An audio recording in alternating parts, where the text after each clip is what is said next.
Ladakh is a mountain desert across the Indian Himalayas. In the rain shadow of the mighty mountains, it's so high and dry that it's often called moonland. It looks more like a moonscape or a Marsscape. Well, this one is a picture of the Mars. Often called Little Tibet, this region remains landlocked, cut off from the rest of the world for half the year. Temperatures range from -30 to +30. Hi, I'm Sonam Wangchuk, a simple indigenous tribal from this remote Ladakh. I was born in an even remoter tiny village of 5 households. But that was a long time ago. Today, my village has grown 100% to become a village of 10 households. Perhaps still a little bit smaller than your city. We had no schools in our village, so I learned from the farmers, from the rivers, trees, animals, and above all, from my mother. I picked up English and other languages from the radio and meeting people from different countries. Later went to some schools and finally finished mechanical engineering. We love our Ladakh so much that while my engineering schoolmates went to Bangalore, Mumbai and the Silicon Valley, I came back to Ladakh and started solving problems of the people. Children's problems in school education, people facing harsh cold winters, and farmers facing water shortage in the face of climate change. I've been doing these things for the last 30 years and the world has been very generous. They have not only acknowledged but admired my work with various awards in different parts of the world. But today I have come here not to talk more about these things but to share with you a bigger challenge that Ladakh is facing and to seek your support in solving our problem. Yes, you can solve our problem, and not only that, you have the power to even avert a world war. Let me explain how. This is Ladakh. You see the famous Indus River flowing, and over there the dark mountains. Across that are the valleys of Nubra and Changtang, where we share our border with Tibet, which is now occupied by China. You may have heard that for the past few weeks, Chinese army has intruded deep inside Indian territory. This has been happening over years, and our shepherds who raise the famous Kashmir goats have lost a lot of their pastures and are in deep trouble. Now, the Indian army is there in large numbers across those mountains, matching China's soldier to soldier, bullet to bullet.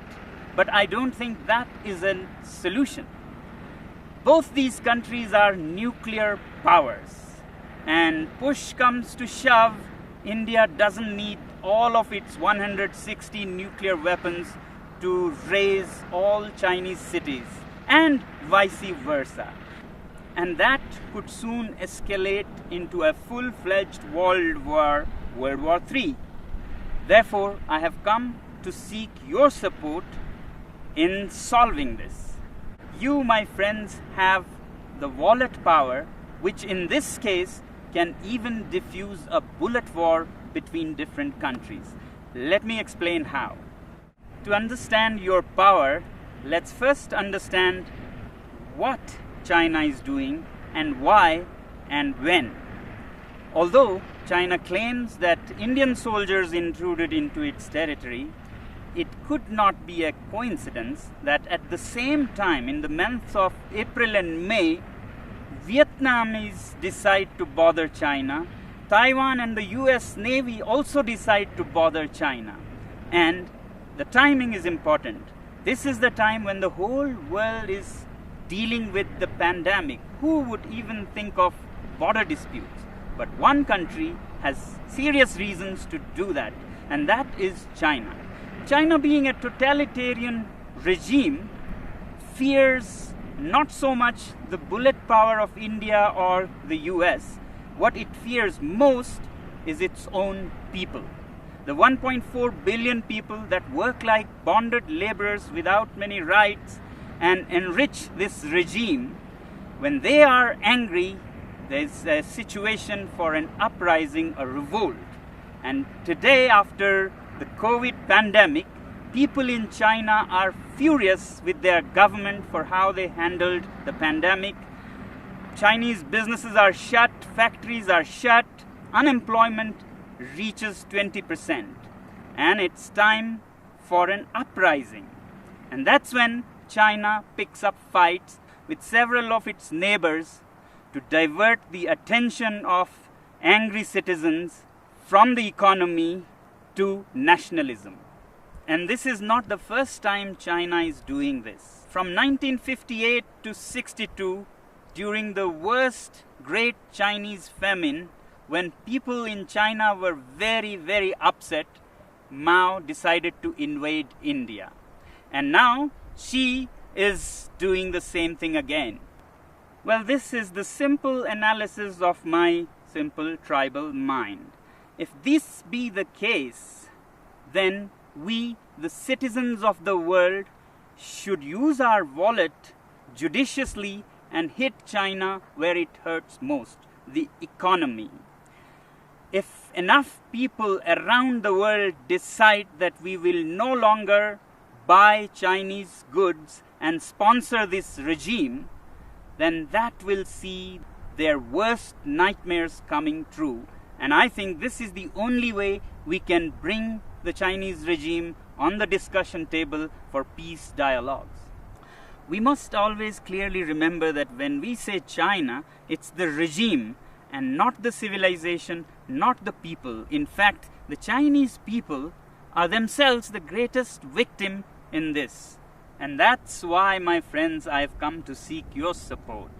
We use so many Chinese products, software, hardware, from apps and software that sends millions and millions of dollars to China to products like clothing, phones, computers. If we boycott these goods, it'll send a clear message to China that the world is not happy with you. But is it right to boycott goods from a particular country? When normally not, when it is among equal partners. But my simple tribal mind says that China is not a normal country.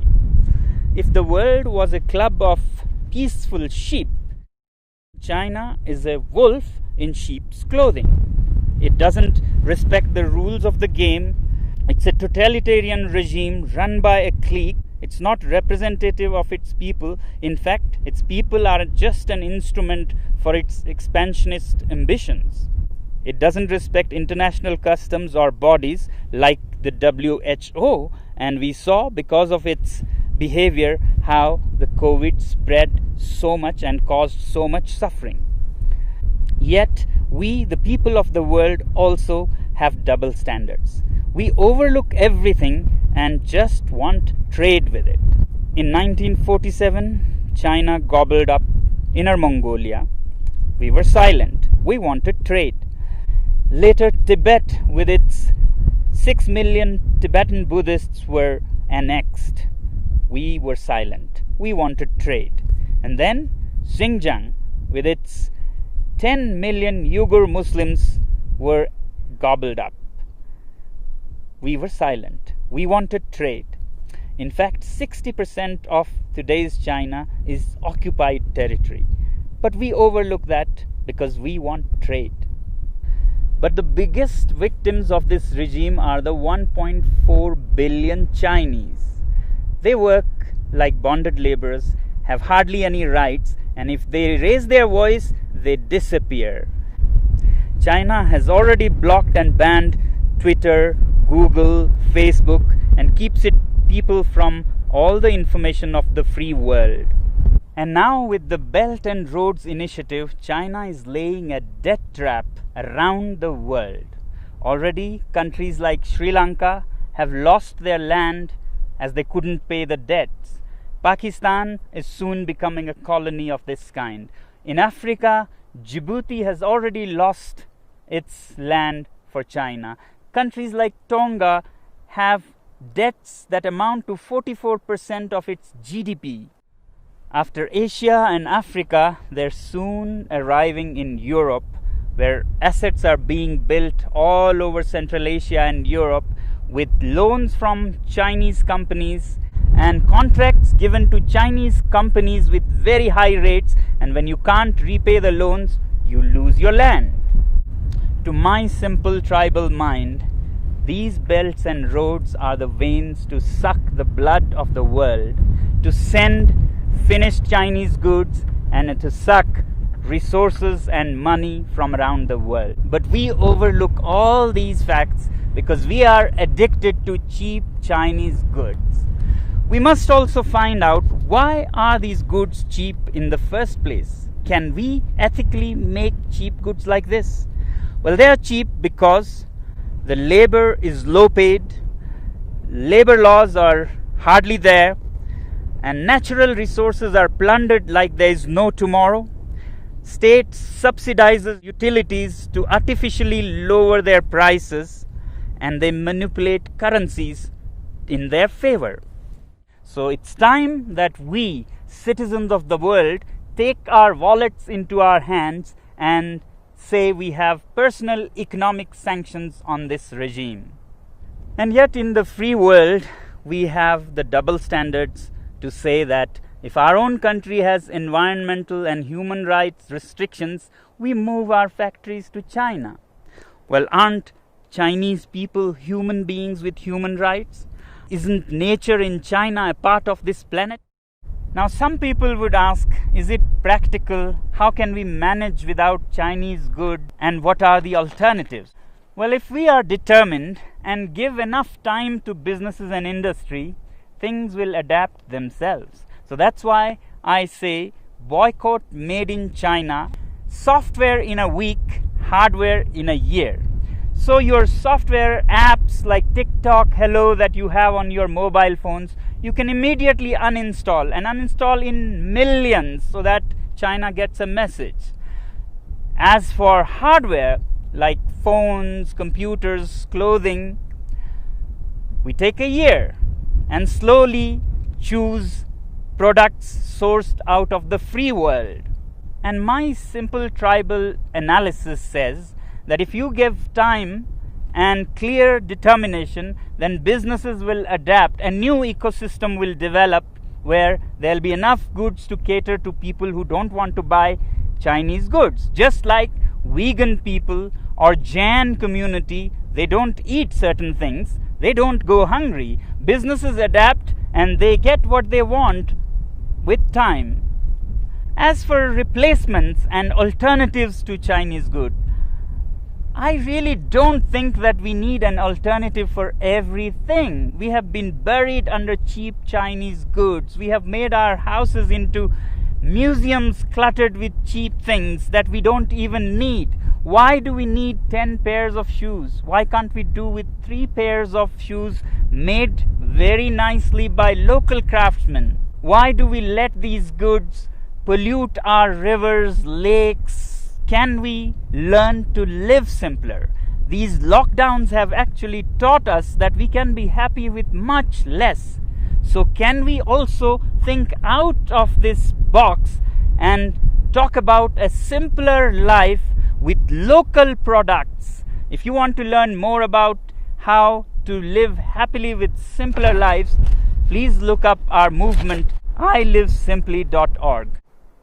You may not agree with me, but if we keep appeasing China because of our addiction to trade with it and overlook everything else, my simple tribal mind says that we might even be repeating history. How in the late 1930s, the British government led by Chamberlain kept appeasing Hitler and giving in to its demands, finally led to the Second World War. If we continue on the same path, we might either be leading the world to a third world war or a world dominated and colonized by China. Let me help you understand further what our addiction to trade with China can land us into. Here's a story of the great Indian monkey trap. Man puts a sweet bait into the pitcher and then ties this pitcher to a tree with a very small opening. And the monkey comes, puts his hand into the pitcher, grabs the sweet. As it closes its fist to grab this bait, the opening is so small that a closed fist cannot come out of its mouth. But the monkey does not understand that all it has to do is let go of its little booty to free itself from slavery. It struggles and struggles to get its hand out, but doesn't open its fist and let go of the bait. Continues for all night, and in the morning, the shrewd hunters come and catch it, all because of its attachment to its booty. I hope we are more evolved than monkeys and can let go of such baits. Well, this is all that the last citizen from the remotest part of the planet can say. The choice is yours.